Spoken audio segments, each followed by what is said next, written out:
Clean trains are happy trains. Hey! It's been a while. It's been a little busy around here gearing up for the new year. Lots of layout work. I'm tired of seeing this stuff. Lots of engine maintenance, like traction tires. You ever replaced a traction tire on a JLC edition? It's like the worst thing ever.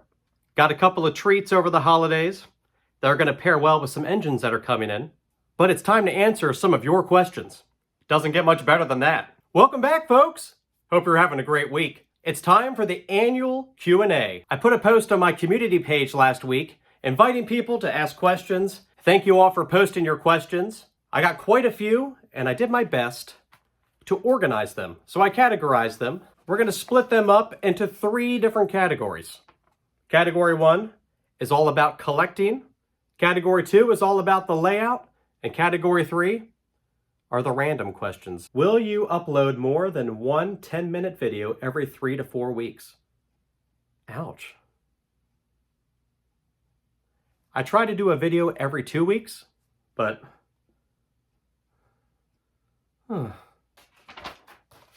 Nickel Plate Road 765 or Pierre Marquette 1225? We're not even gonna, you know what? I'm not peeling back that onion on here. I'm not gonna start it. Nope, I'm walking away. Why doesn't the Pierre Marquette 1225 have an accurate whistle to its real-life counterpart? This should be interesting. Sit back, relax, and enjoy.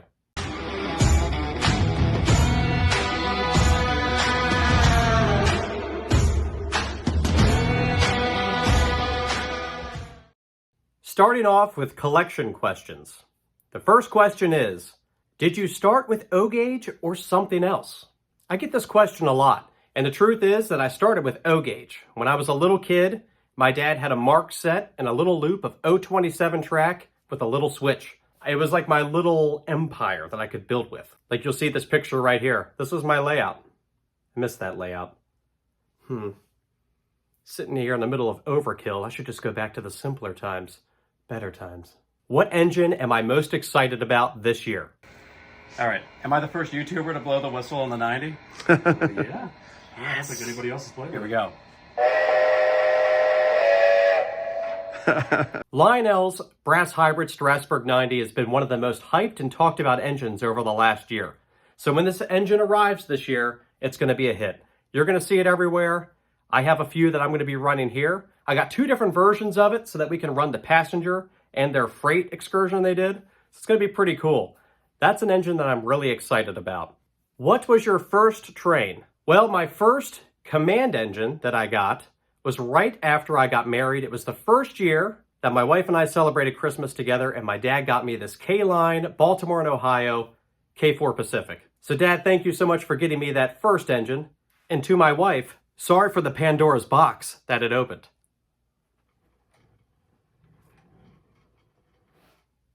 Who got you started in the hobby? Dad, hands down. I blame this all on you. My dad was always into trains as a kid. We had the O-gauge set up on the floor. He had an HO layout for a little while, and then he started collecting more of the O-gauge command engines and eventually built his own full-scale layout, which I've shown a couple times here on the channel. And that, of course, inspired me to build one here in my own basement. This next question is a bit more specific. RBP, will you ever buy a modern 4449 Southern Pacific Daylight engine? Well, I'm kind of partial to my MPC 4449, but I do have 2 scale versions. Of course, one's 4458 and the other one is 4411. I mean, there's always room for one more, right?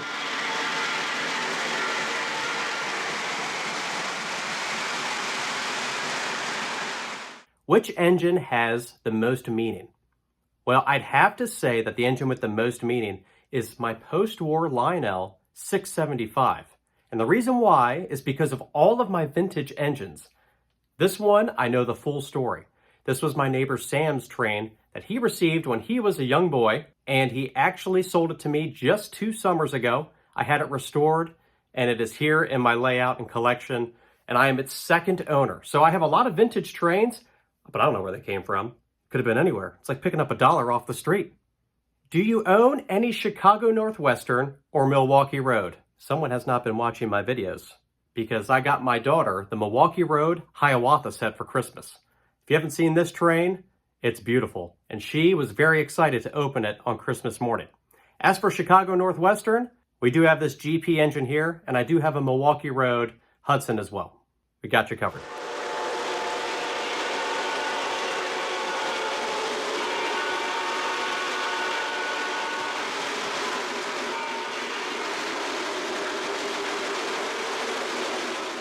Will I ever expand my fleet by adding a Union Pacific FEF or a Challenger?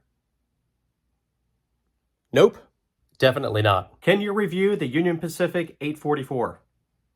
Sure can. We'll do a video on that coming up really soon. I mean, how can we not do a review on this engine?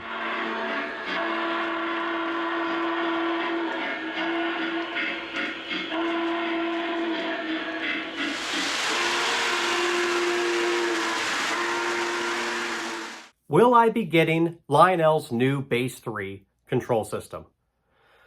Well, considering the fact that I'm sitting on a pile of outdated and unsupported technology, you bet, because parts for these are becoming extremely scarce. Will you ever stop collecting? And it was the one thing I promise. I only went for one thing.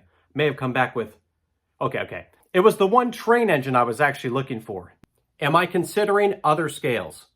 I'm always considering other scales. I really enjoy watching videos of HO and N scale. I really like Z scale, but I'm invested too heavily into this scale to deviate at this point. So here I stay. I'm home with O-Gauge. What is the most obscure engine in your collection? The Lionel Pet Shop Express. One day you're going to see this on Norm Charbonneau's layout, and I'm going to love it. If I were to collect a British steam engine, which one would I buy? I feel like answering this question will be a lose-lose situation for me. You tell me which one I should get. How about that? What is your favorite MTH engine? And what is your favorite Lionel engine? A two-part question. My favorite MTH engine is actually the Restoration Series 4014 Big Boy. The sounds in the engine were recorded from the real thing. When this engine is on the track and you hear that radio chatter, it really draws people's attention. I could sit there and listen to this thing all day. It's go time.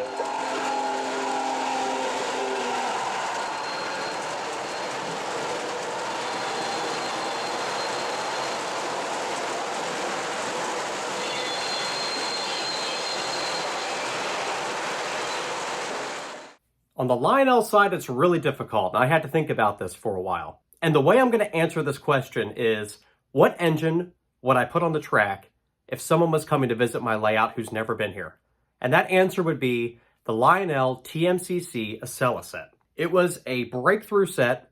It's been riddled with controversy because of different reliability issues, although my set works just fine. But the sounds that are in it, the technology that's in it, it is one amazing train.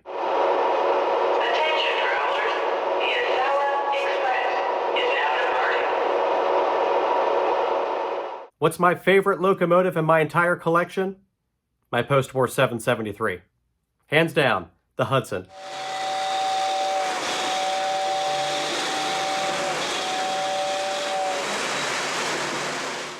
How many engines do you have? Do I really want to answer that? Is my wife here?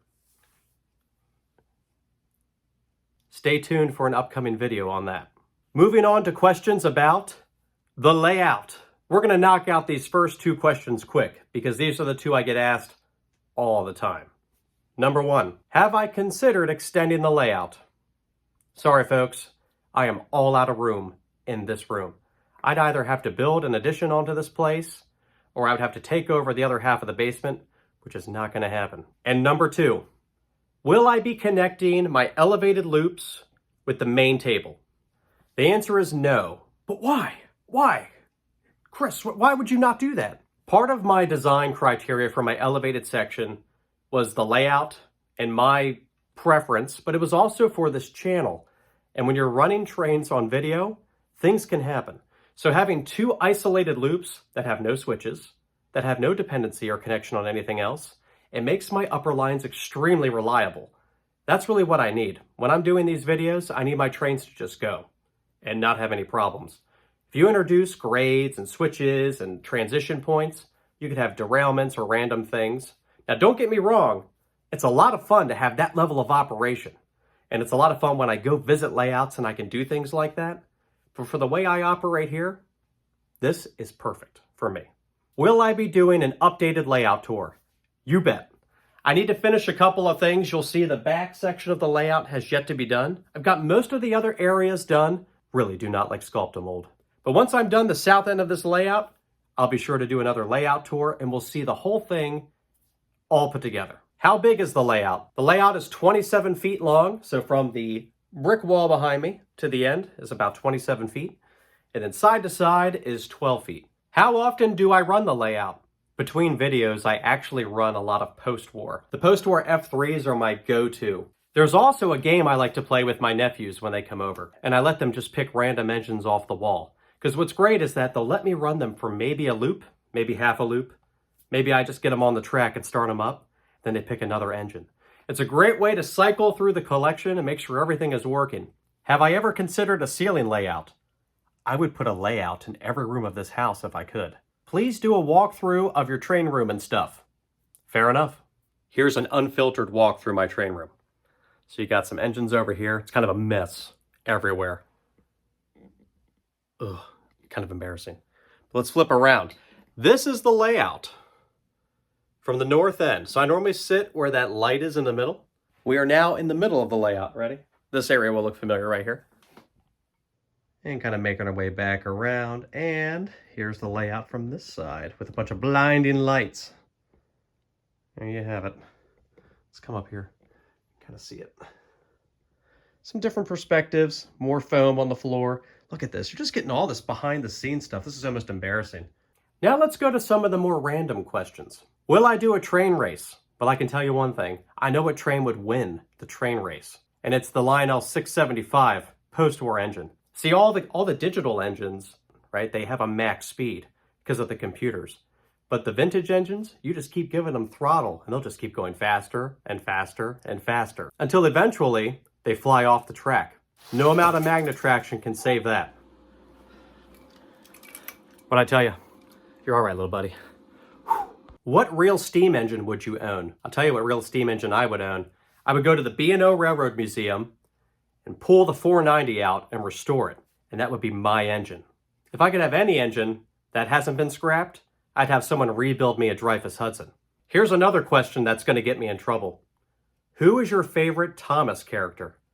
Now, I know that there are right and wrong answers when it comes to Thomas the Tank Engine.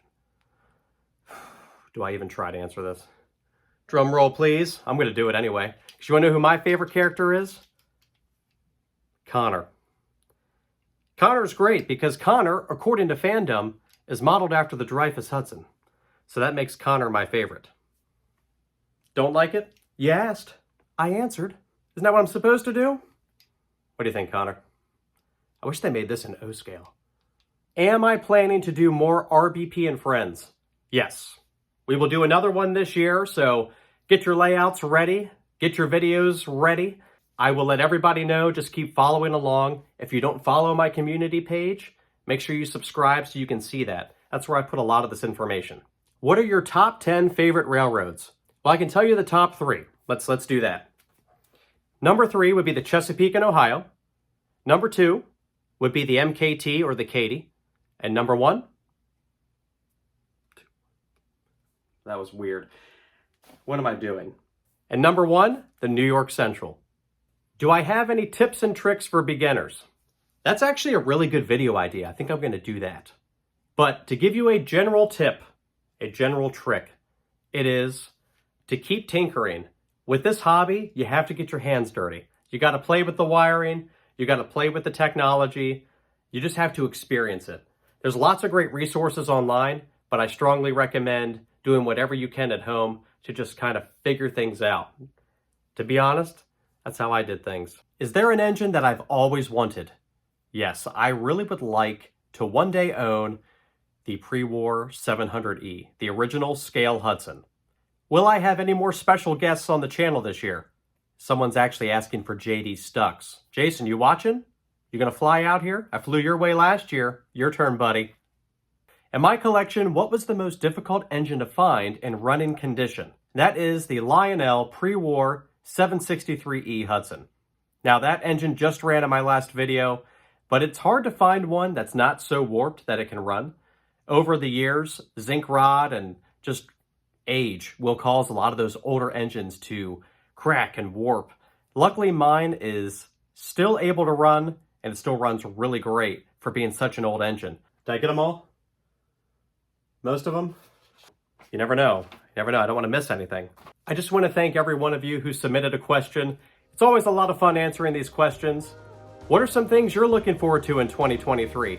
Lots of great engines are coming. Let me know what you're most excited about and some of the things you're hoping to see this year. As always, a huge thank you to all of my subscribers and everyone who's been supporting this channel. My name is Chris, and this is RBP Trains. We'll see you next time.